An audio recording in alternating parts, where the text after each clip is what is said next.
My name is Una Fogarty. I'm from the class of 1990, and it's my pleasure to welcome you to the 7th Kenyon Women Giving Back virtual event. We are so thrilled to have all of you here with us for what promises to be an insightful and inspiring discussion. Tonight, we're joined by 3 incredible Kenyon women: Ann Moore, class of 1997, my dear friend Rachel Shapiro, class of 1990, and Professor Marci Cottingham. Together, they'll explore the theme, the journey, women, careers, and motherhood. Rachel and Ann will share how they manage the conundrum many women face when trying to manage work and raising children. We look forward to exploring the situations they encountered, the factors they considered, and the decisions they made, and importantly, how their Kenyon education played a role in their process. Through Kenyon Women Giving Back, our goal is to foster meaningful connections among women across generations. We are truly a remarkable community, and events like this remind us of how much we have to learn and share with one another. Now, it's my honor to introduce our moderator for this evening, Marci Cottingham. Marci is an associate professor of sociology at Kenyon, where she joined the Department of Sociology in 2022. Her research delves into the fascinating intersection of emotions, social life, and inequalities, examining how feelings are shaped by factors such as class, gender, race, occupations, and digital media.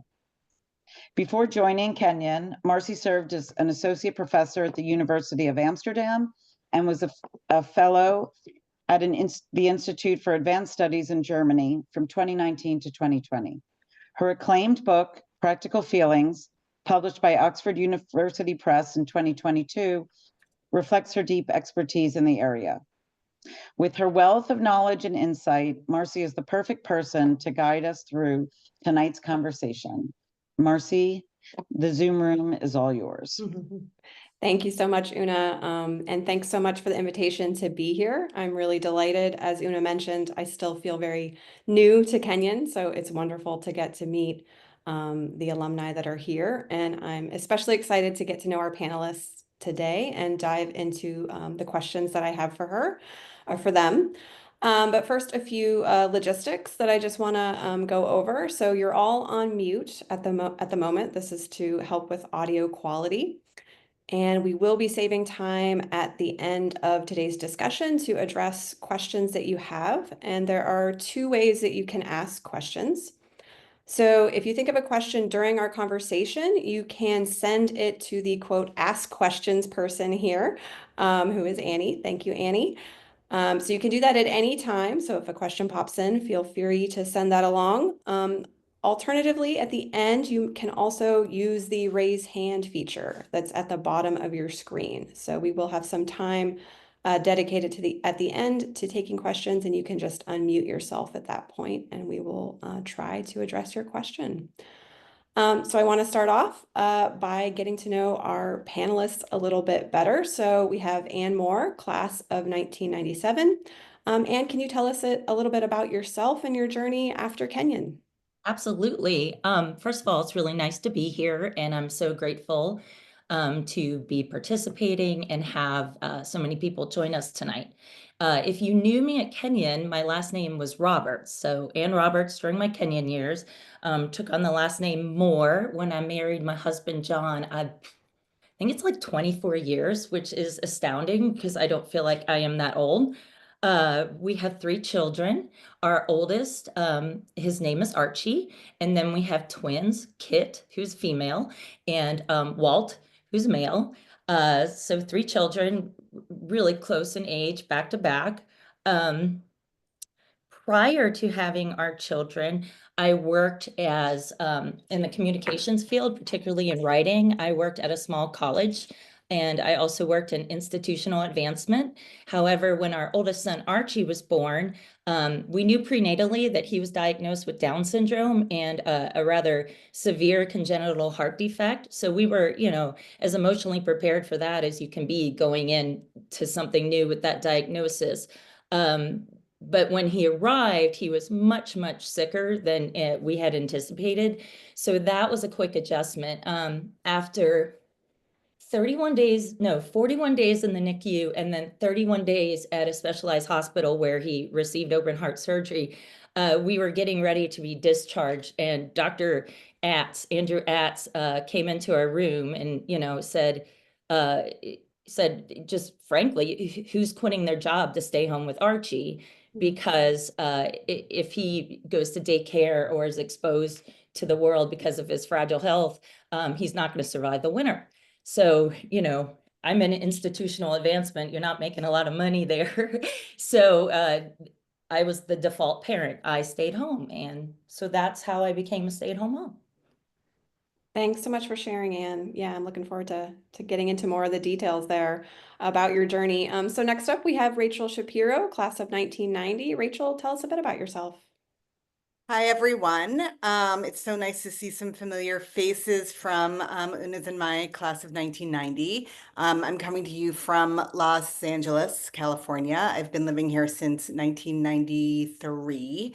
I kind of hit the ground running with my career during and after Kenyon. I kind of always define myself as a career woman. And I know one of our themes is, how do you define yourself? And most of my life, I define myself as someone who loved to work and by my job. While I was at Kenyon, I worked at the local radio station in Mount Vernon. During Kenyon, my junior year, I spent in New York City and did internships at 2020 and then in Boston at CBS. And after Kenyon, I moved to New York and worked at a production company, which then brought me to Los Angeles. And I've been here ever since. When I moved to Los Angeles, I left kind of the broadcast journalism area, which is what I first worked in, and then pivoted to talent representation. So I worked at the William Morris Agency. I represented actors. I put them in movies.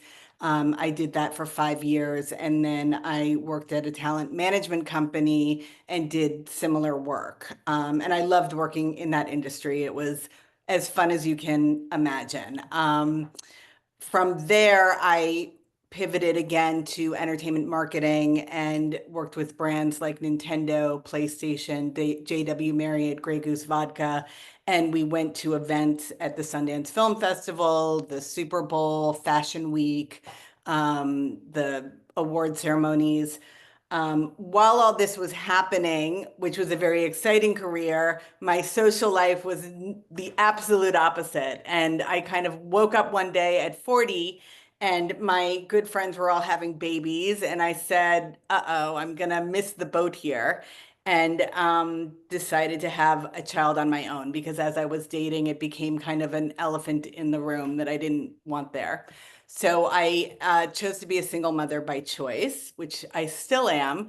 And when Benjamin, my son, who's now 15, he's almost 15, was 2, I decided to step away from full-time work and went into consulting. And then when COVID hit, it kind of, I was working in documentary film and that just shut down completely. And it forced me to take a bigger step back. And so since 2020, is that when COVID hit? I haven't been working. I haven't been working full time, but to define me as a stay-at-home mom, I'm never home. I'm, as we can all attest to, you wish you were home more. So that's my journey to this point as an intro. Great. Thank you so much, Rachel. So I think you both really touched on one of my first questions, which was about the factors that influenced your decision. So I think I'm going to transition to another question. You're, of course, can feel free to elaborate on that first one more if you like. But how do you see your time at Kenyon as really preparing you to make that decision, to prepare you for that journey that you've described? And we can start with Anne if you want to just kind of go in the same order. Sure. That'd be great. Well, as I was thinking about this question earlier, I was thinking how I could kind of talk generally how I started and then move towards the specific of a particular professor and his class and what impact that had on me. Just at the basis level, as a mom, I kind of got to steer my kids' interests. As a Kenyon student, I knew that exposure to so many things was important. So, not only did we enroll them in sports programs, but we also enrolled them in art classes and music classes. So, I wanted to make sure they were well-rounded students, much, as Kenyon likes to create a liberal arts student. So as they grew up through the years, I made sure they were exposed. We went on vacations. We would seek out a history museum or an art museum or any such thing. And so we always made education very important and valuable in their lives. And then, fast forward, our twins they are starting this, well, they are in the spring semester of their sophomore years of college. They're 19.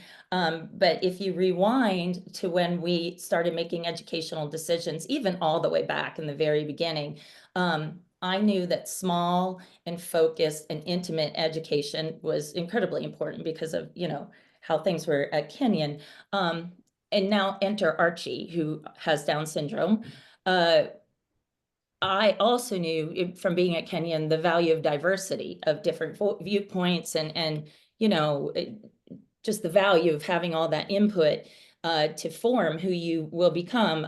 So I worked closely with a parochial school and through a lot of grit and tears and everything. we had a program for a little while in which Archie was meaningfully included with his peers at the school.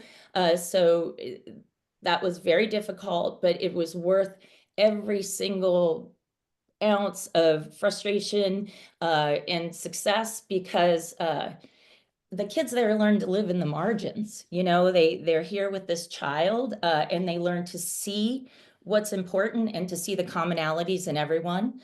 And so, again, liberal arts there, we see, we respect, we have empathy. And the funny thing is, I don't think it's not funny, haha, but funny. It's really interesting.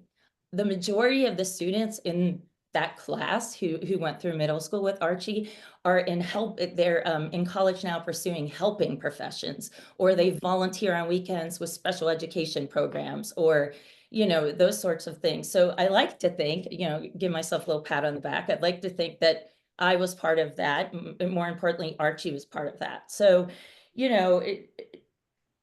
I guess, okay, so now my transition into the specific professor. I took a class, it would have been my sophomore year, with Dr. Ted Mason. It was African American literature class, and we read Richard Wright's Native Son. I devoured that book. It was amazing. I wrote a paper. I thought it was the greatest paper ever written, and I turned it in. And, at the top it said, "See me," without a grade when I got it back. So I went to him and he gave me an opportunity to rewrite it because he said, "I did not see the forest for the trees." So I went back and rewrote it. And that has always stuck with me. Anytime I'm out, I'm like, okay, I see all these specifics, but how do they create this bigger whole? And what am I supposed to be getting here? So I did my best to teach my kids to think like that. And I do my best to view the world like that. And again, it really leads to connectiveness, activity. I guess connectiveness isn't a word, but Yeah, connection. No, I love that story because it's about the example of your son really impacting other people. Like it wasn't just for him, right? We're all a part of these bigger circles, right? That's the thing about inclusion that people don't seem to understand. It's not just for the person with disability. It really impacts the entire community, and you're better people for it. Yeah, what a great example. And we don't yet know what all those ripples will be in terms of Absolutely. impact. That's Absolutely. fascinating. It's going to be fun to see. Yeah. Great. Thanks so much for sharing. Rachel, how did Kenyon impact you and your journey? Anne, love your story. I have a very different take on this question. When I was at Kenyon, which was 7 years before you, in the late 80s, It was even more remote than it probably was in Oh '97. my gosh, yeah. Certainly than it was now. And while I was at Kenyon, it was when I saw the movie Broadcast News, and I said, that's what I want to do when I grow up. And yet I was in the middle of, Mount Vernon, Ohio, Gambier, Ohio. I think what being in Gambier taught me was to be really resourceful and to be really scrappy and to look outside the box. And if something isn't at arm's reach, to reach farther and figure out how to get there, if it's not in front of you. And that, has certainly helped me I went from Kenyon to New York City to LA. I did not have contacts anywhere. Nepo baby is a big term that we hear in Hollywood. I don't know if it's crossed the states, but we see a lot of kids getting help, obviously not just in entertainment. And then we didn't, it was hard to even, open a phone book and find a phone number to call to try to get a job, much less a job in a specific industry. I remember in Ohio, like I had to figure out who ran the radio station, and I ended up sitting in some guy's office who owned the radio station, who reeked of cologne and had a big chain around his neck, and he was the guy that owned the radio station. It was like the satellite feed, and you push yourself to go do this stuff because you have to. And I think that's got the big lesson that I've carried in my life and that I try to teach my son, although everything to him is right, on the keyboard. That, and as Anne said, obviously the amazing, incredible education, which I think we can all agree is just, we came to Kenyon with wanting that. And anyway, that's Yeah.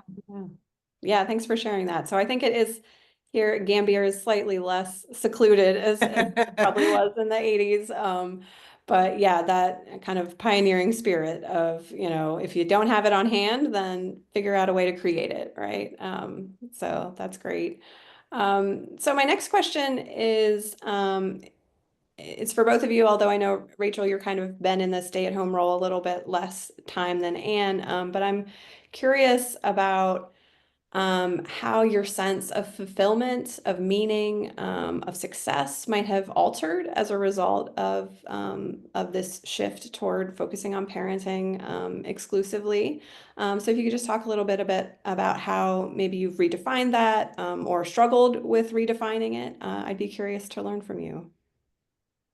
Maybe start with Anne. Go first. Oh, me? You're gonna start with me? Okay. I was being polite and deferring, but yeah, no, I'm glad to go first. It's so, society, well, and particularly my expectations, having gone to Kenyon and studied, I always had the expectation that I would have a great job, I would have a great career, find fulfillment that way. So when I had to step away from that, and I admit that the amazing privilege I have to be able to have stepped away from that. So I'm not denigrating that in any sense whatsoever. However, when I stepped away from that, I had to find meaning elsewhere. You're here and you're in a place like Kenyon, and we're taught to achieve and we're taught to drive. So the competition, drives comparison, which then drives judgment. And so I really had to step away from that and get away from that self-shaming of like, oh, you're wasting your degree, you should be doing something else.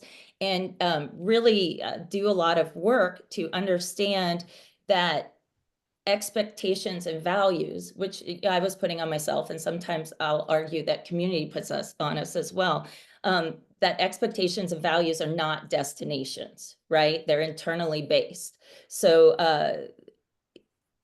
that's how I had to find happiness and success through it. And I really, that was my sense of identity, trying to find it that way. And I really tried it, as a parent, and anyone who's a parent knows, when your kid does something amazing, you're so proud, and part of you thinks that maybe you should, pat your own self on the back. And of course, you've influenced them and helped them reach those things and those achievements, but, that's the verge of narcissism. So you don't want to open that door. So I really did a lot to step back, redefine what my value for me was as I celebrated their success.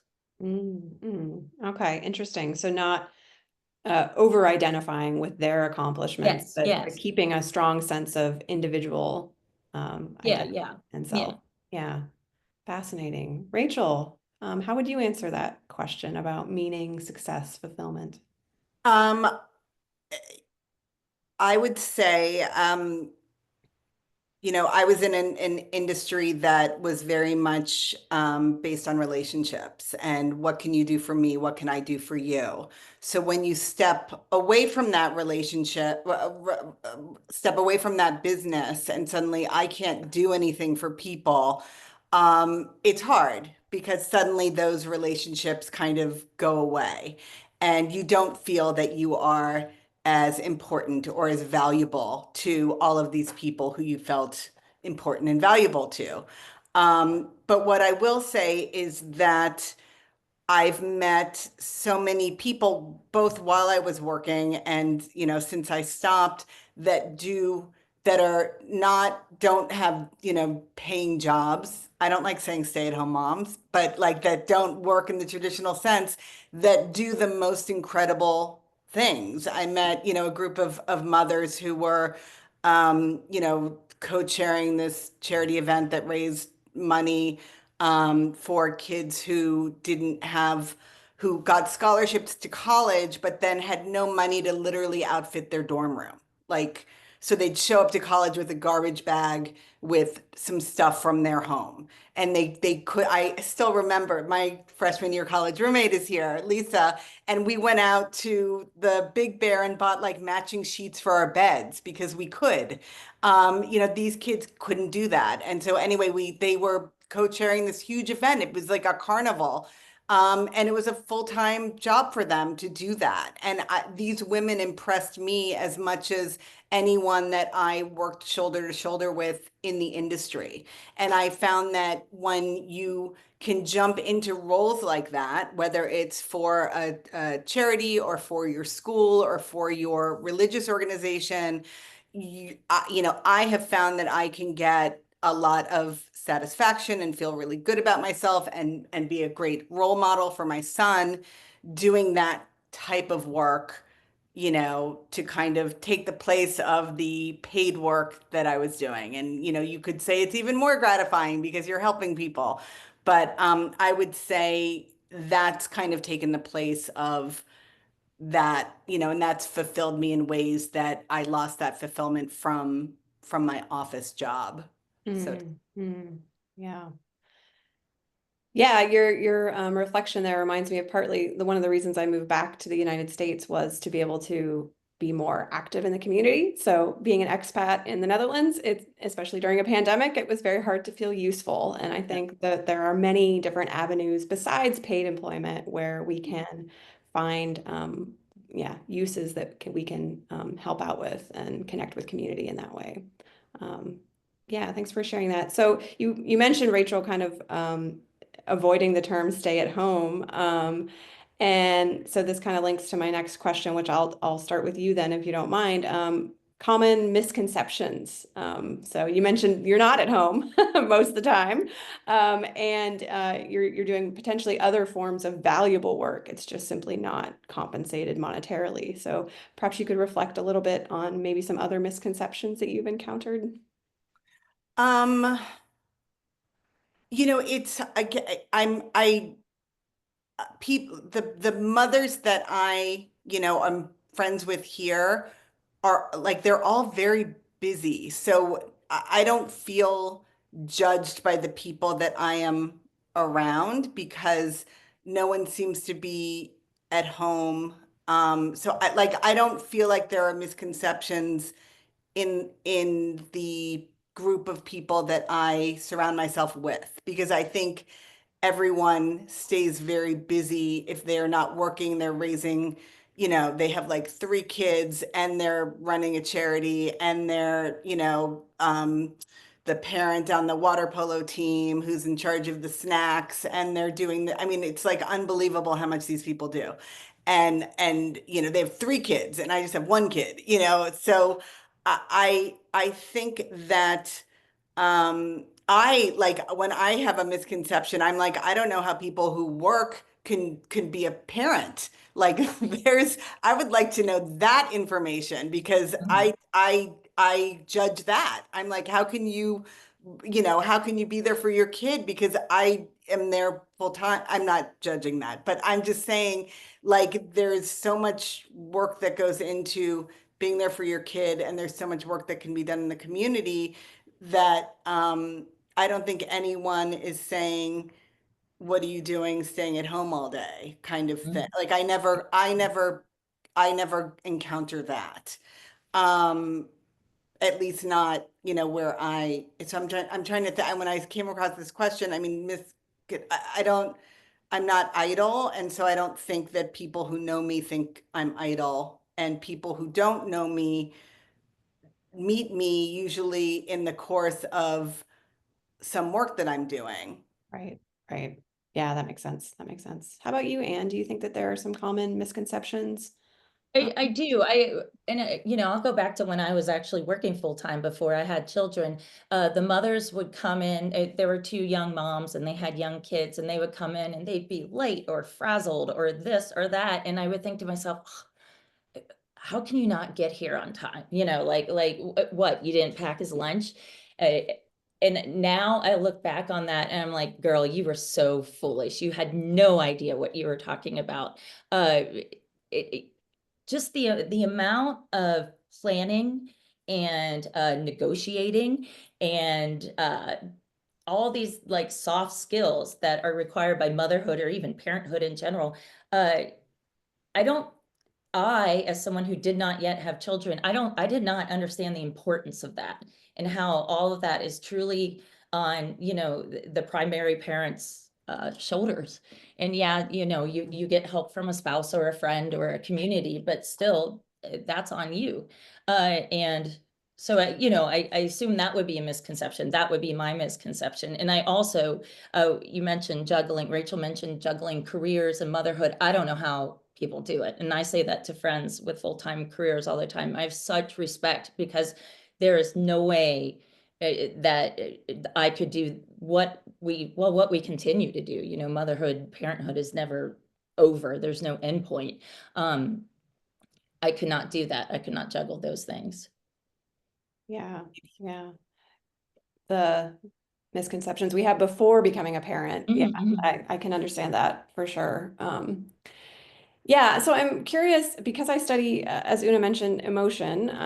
So I'm going to ask a few questions, or maybe a little bit more personal. And this first one is about this idea of guilt. And there's actually some fascinating sociological research that's on guilt among parents, and whether or not it's cross-cultural. And some findings suggest yes, although depending on the culture, there's a difference in how much individuals take on the responsibility that you're talking about here, or whether or not it can be more diffuse and picked up by a more robust social safety net, as they have in other countries.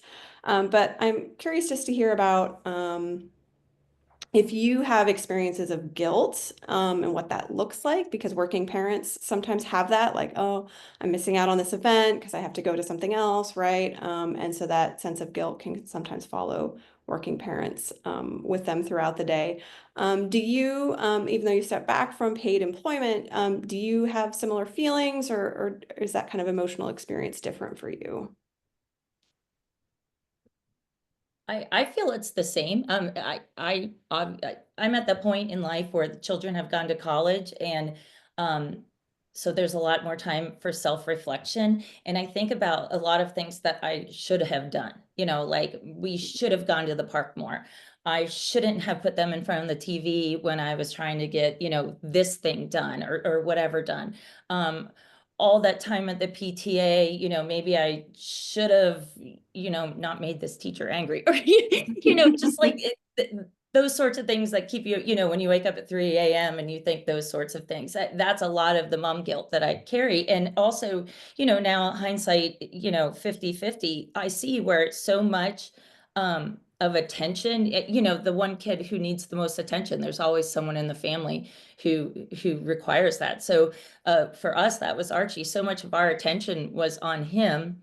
That's the other two were kind of like on autopilot, and they're great kids and they have wonderful grades and all the markers that you think of for kids who are doing well. And I see where I missed some things, and I feel an immense amount of guilt for that, because I think, well, if we'd addressed that then, where could we be now? But then I realized that's just part of the journey. Like that was, we arrived where we are now through all those actions. So really, that's the guilt that I carry as a mom. But there was also the guilt where I felt like I was wasting my degree. Like, wow, I have this amazing, degree, and I'm smart and I'm all these things, and I'm driving kids to school. And so that was it. And then I would feel guilty for feeling that way, because I would realize what a privilege it is to drive the kids to school. So it was a lot of that balancing between them. And, it's a weird headspace to be in. Yep. Yeah, the whole regret or looking back and Yeah. thinking, oh, I could have done this differently. I definitely had that experience. And I also have these moments when I tell myself, this is the moment you're going to look back on and wish you had done more intensive parenting or spent more time with your child, right? Well, and the things where like this is last time you'll pick up your baby for the last time, and you'll never realize that was the last time you picked him up until, there's so many of those instances. And I feel bad because I feel like I rushed through some of them, and I should have just taken a little bit more smelling the roses. Yeah. Rachel, how about you? How would you describe your kind of emotional experience here, and does it connect with guilt or regrets? I definitely feel, I feel guilty that I'm not working. I grew up with a mom who worked. She was a lawyer, and she worked long hours, and my dad worked also. And I was always upset that they weren't home. And I felt I suffered because they weren't home. And I still carry that. And my mother knows it. But and in some ways I feel like I'm overcorrecting a bit, and being on top of my son so that I don't, so that I'm there for every second. But by the same token, I want him to have a mother that he is proud of, for work. So I make sure that I talk about the work that I did, so that he knows what I did. And I talk about the volunteer work that I do. And I talk about the things that I'm passionate. There's so much going on in the world right now that you can be really passionate about, and you can throw your time behind. And we do that together. And I do that while he's at school. And so I talk about that, and I talk about our family and how, for generations, our family worked, and they came over from, the old country, and they worked starting at this age, and just this tradition of our family working, so that he knows that right now I'm not working. Maybe it's not, I'm proud of what I'm doing most of the time. But that work is kind of ingrained in our family, and it is important, and it is important to make money and make your own money. And it's such a great feeling to do that. So it's that guilt of, I hope he's getting that message, and that, he gets he grows up with the same work ethic that I did. So there's definitely that guilt. And then, as Anne said, I think every parent worries that they're not, even if they're there, 100% of the time, that they're not doing everything they can do. Or it's almost worse when you are there 100% of the time, but you're like, I just want to shut my door and have some moments to myself, and they can fend for themselves, or they can be on their computer. That's really hard. If you're going to the office, then you don't have to feel guilty because you're like, I'm at the office. But if you're at home, you can feel very guilty if you're not really putting all the effort into making sure that they're growing up perfectly. So that's very hard, to not feel guilt and shame when you know that you're not doing everything to your best ability. Yeah. And so how do you kind of manage those emotions? So we talk about shame a little bit, guilt, regret, or other emotions that come up while parenting. I call my friends and I say, oh my God, I've been the worst parent in the entire world. And then they'll say, oh, I am too. You know, you call your friends, you call your family. I still go to a parenting group that I've been going to since Benjamin was 2, and we talk there about it. Or I'll say to Benjamin, you know what, Benjamin, I was not the best mom that I can. This is what I learned in my parenting group. I say to Benjamin, I was not the best mom I can be. I'm really sorry. I'm not 100% all the time. So that he knows that it's okay. And it's, so I do things like that to kind of get through. Yeah. Alert the authorities that they have to take away your world's greatest mother mug. Yes. And how about you? I remember, gosh, it was one weekday and the kids were small and it was summer and it was a disaster. And I lost my cool several times and the children are crying, all those kind of bad day things. And I remember I took them up and I said, okay, we need to reset. I took them up, I gave them a bath at like 2 p.m. in the afternoon, as opposed to our typical, 7:30 bedtime. And I played with them. And I remember saying to them, I'm not being a very good mother today. What could you do? What are your suggestions to help me be a better mother? And back then it was, we want to watch TV or, those sorts of things. But now, over the years, I get in a fight with the kids. I own what I did. I'll go and I'll apologize and I'll say, I didn't know, I didn't have the capacity to know what to do in that instance, and I will do better next time. And, I don't know. I feel like that's really helped, raise.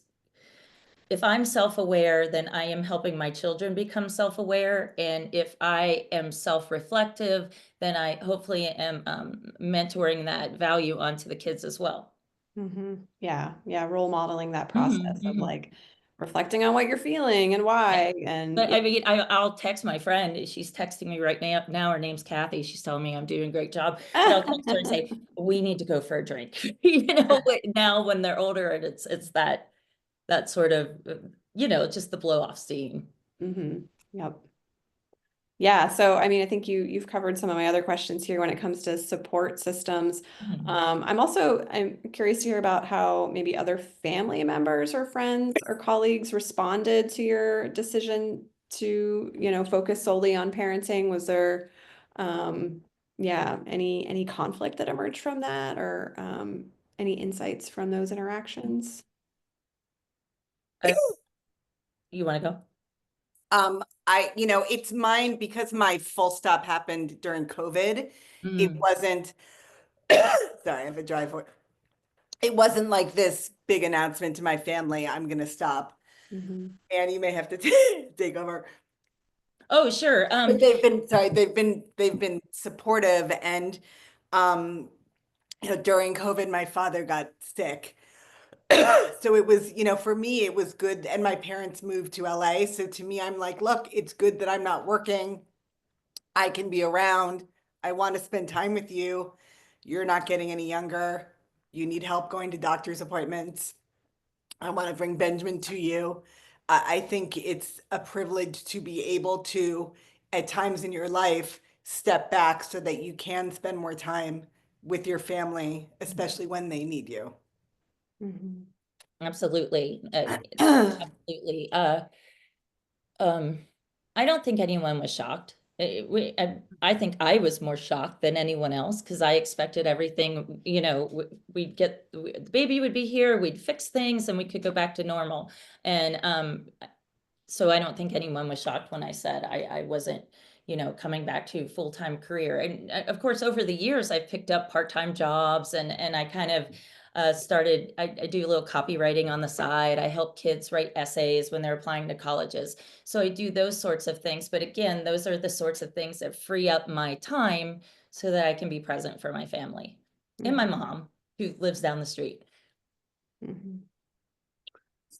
And I mean, with those kind of smaller jobs in mind, Anne and Rachel, do you have like long-term plans where you might return to the workforce, or how do you kind of think about, yeah, your life trajectory, I guess, at this point going forward? There was a period, I went back to work at Limestone for about 2 years. I was teaching there again. I taught writing, but then the second time around, I taught like a freshman, like this is how you become a college student, that kind of freshman orientation class. And I worked again in the international or institutional advancement office, but there was a presidential change internally. So that kind of meant like our whole office went with the former president, because that's just how it worked where we were. So that was disappointing, but it really gave me an appreciation for what I do as a mother at home, because that was difficult to balance for that amount of time. I have gone to job interviews and considered going back to the workforce. And I just haven't, I'm not there, and for us, it's a little bit more complicated because we have Archie, and although he's like, he's great and he's engaged and plugged into his community, I can't leave him at home for an extended period of time. My husband can work from home on occasion, but I can't count on that, so I can't say like, this is my schedule Monday through Friday, because if he has to go out of the country, he's out of the country, and so I don't know. I would like to do something again, but it would be something I'd have to be able to do here. Mhm. Yeah, at home. And just to follow up, do you imagine that there would be maybe forms of social support that if we had maybe better structural conditions that Oh. maybe would allow you to be able to do things like that? Absolutely, absolutely. We are fortunate here in Greenville where we have a program for adults with disabilities, but it's at the Y. So the Y also does child watch after school. So we are limited, our children are limited to the hours during school time, right? So they have to be out of there by the time child watch comes in. And there are programs that go all day, but we're not engaged in those. So I feel like if there was the community support in which there were a program that he could go and participate in and grow in, that would be much easier. But truly, it's really understanding. I found it's just like understanding or relying on the graces of other people, like, please understand this is our situation. And so many people have stepped up and helped, so many friends.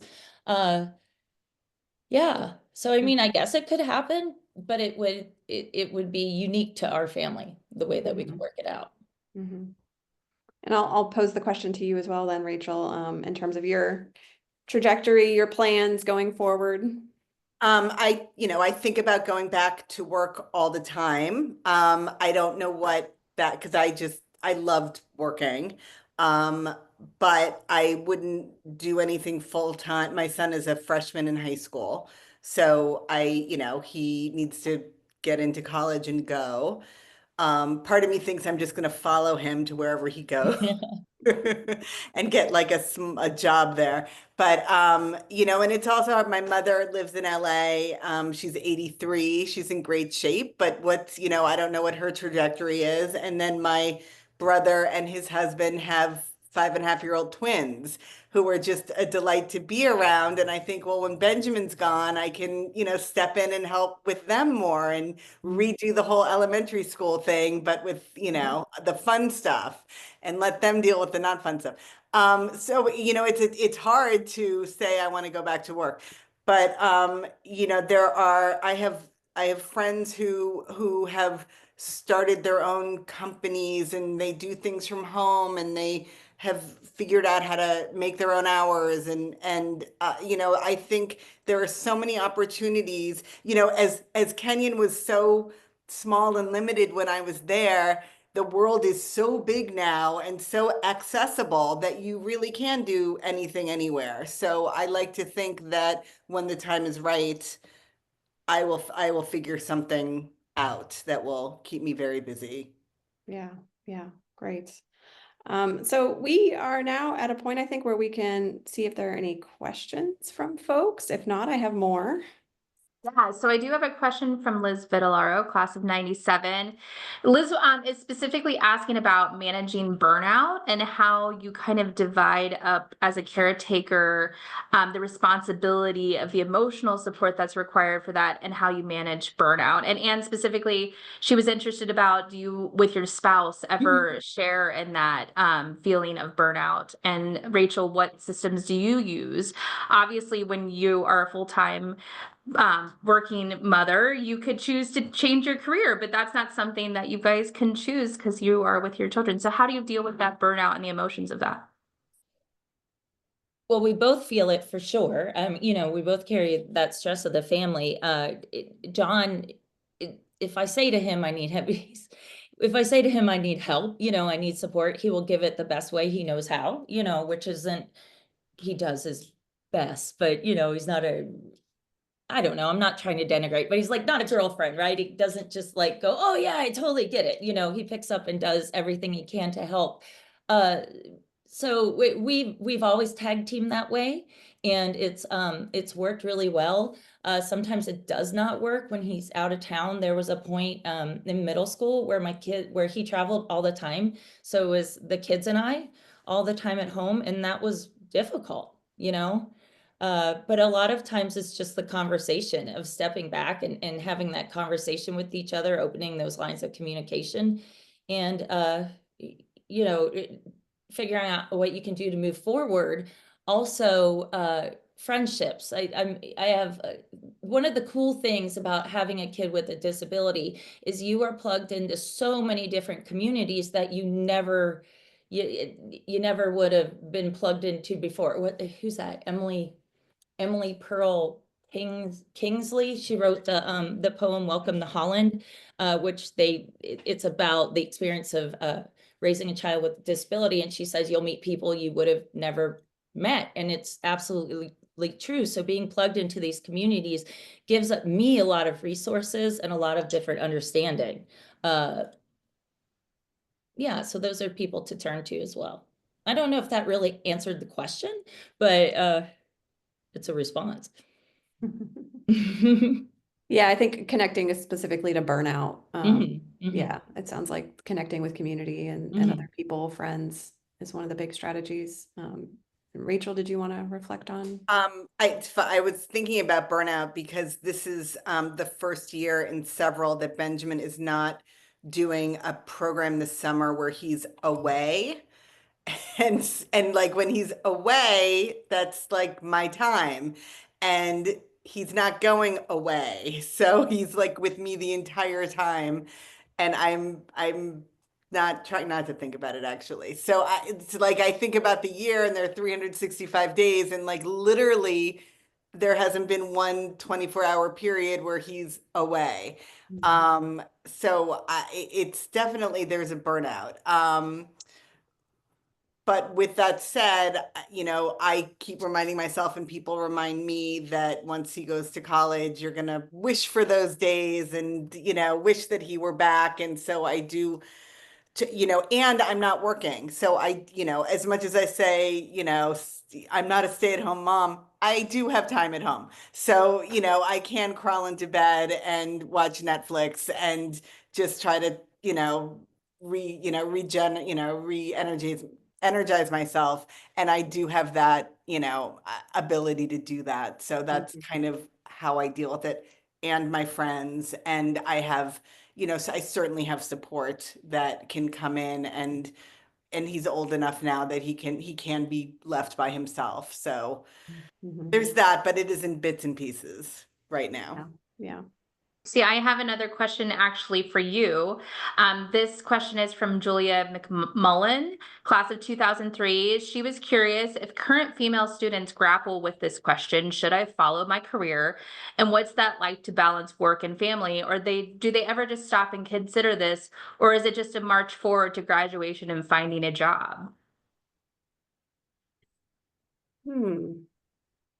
Yeah, I mean, I think there's a lot of idealism, right, among the age group that is at college, and so there is a sense that you know, whatever issues come up, we'll figure out a solution for. In my intro class, I like to have them do a marriage contract where they come up with what their rules are for their ideal marriage, and then they compare with each other and they see how potentially vastly different expectations might be, because you can go in thinking say what a good healthy relationship looks like, but those can be very different from what a partner might expect. And so I think I think there's enough kind of going around social media about burnout, about the gender inequality of the emotional demands that we put on women to manage a household, right? Even working or not working. And so I think that this is still kind of circulating, but I think a lot of them think they're going to be not going to impact them maybe in the same way. And life will change that quickly enough, I think, in terms of how they navigate those relationships and how difficult it can be going forward.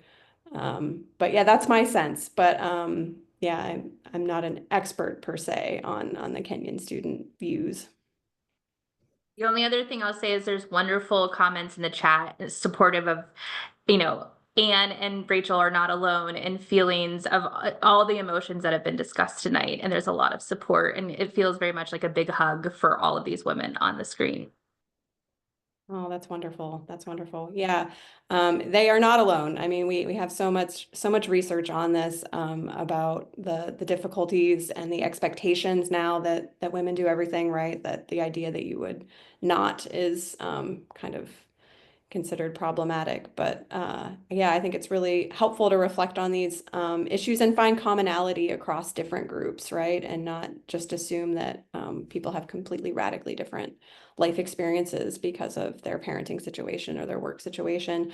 So in the time that we have left, I wanted to also ask, and we got a little bit of hints at this, but I wanted to ask both of our panelists here about the legacy that they hope they leave for their children. So, or the example that you hope that you set for your children when it comes to work, to parenting, to balancing those, to life choices, to all the kind of stories that you've shared with us today. I can go first. It's difficult because when we talked about earlier about, our sense of identity, as a stay-at-home parent, your identity really becomes your job is, staying at home with your children, and that becomes your identity. And then when they grow, the job of a parent is to install the wings so securely that the child can leave the nest and go and fly and follow their own dreams. So if you've done your job right, you're letting the job go, right? And I remember when I dropped my son off at college and I got in the airport the first time, and I hugged him goodbye at the airport and was waiting for my airplane. I kept thinking of the Khalil Gibran poem where he says, your children are not your children. They come to you for just a time, and then you have to release them and let them go. So as my legacy, and I mean, it's this is something I'm struggling with a lot now with, like, what's the next chapter? What do I do next? The legacy is the children, right? And who they are and who they become. But I have to remind myself that their accomplishments are not mine. My husband and I just gave them the wings and taught them how to fly. But like, what now? What do I do now? And I feel like I'm just spinning my wheels trying to come up with what's next, do I need to write something? Do I leave it behind that way? Like, what's next? I mean, I do so much work with volunteer groups and fundraisers and all that sort of thing. And I know that leaves a mark on your community, but Yeah, is it enough? Yeah. So Rachel, you had already hinted at this, I think, when you talked about instilling a work ethic in your son. So maybe just some final words here about the legacy you hope to leave. Yep. I definitely touched on this. I just, again, try to show him, the kind of, who I am as a person, like who, I want him to really have a good sense of who his mother is and who his family is. As he grows older, his grandparents aren't going to be here. I'm not, we're going to move on, and it will be his generation and he and his cousins and whoever comes after him. I think my family has given myself and my brother and sister a really good sense of who we are and where we came from and what is important to us. Education has always been important to us. Community service has always been important to us. Friendships have been really important to me. And I really try to make sure Benjamin knows all of these pillars in my life and in my family's life. And, the privilege of being at home is that you get to show him this. I can bring him to, the volunteer work, and we get to do it shoulder to shoulder, and we get to invite friends to do it with us. And we get to go to, we travel also and go to educational. He loves history, and so a lot of it, he actually directs a lot of the travel, and we get to do that. And so it's just showing him that, what is important. I'm repeating myself, but Yeah, no, great. that type of legacy. Yeah, thanks so much for sharing. Yeah, so before we close out tonight, well, thank you so much to Anne and Rachel. I'm going to turn it back over to Una. Thank you so much, Marci, and Rachel and Anne. I really appreciate your openness and candor, and I think we're all better for having had this conversation tonight. The mission of Kenyon Women Giving Back is to celebrate and amplify our impact on the college and the world, both by building connections and through philanthropic support. This is, of course, where I do the yes. Of our gifts to Kenyon provide much needed support to all the things we love about Kenyon. The Kenyon Women Giving Back Steering Committee encourages each of you to consider a gift to the Kenyon Women's Scholarship Fund, which will make an impact on women identifying students today. No matter how you choose to support the college, you can directly enhance the educational experience of Kenyon students who are following in our footsteps. And to do so, you can go to kenyon.edu online. Annie, are we going to have a QR code? I don't have the QR code, but it'll be in the follow-up material. Okay, all right. So thank you. Finally, we would love your feedback on this event, suggestions for future events, future topics, future alumna that we can profile. And importantly, we are always looking for volunteers to support our effort.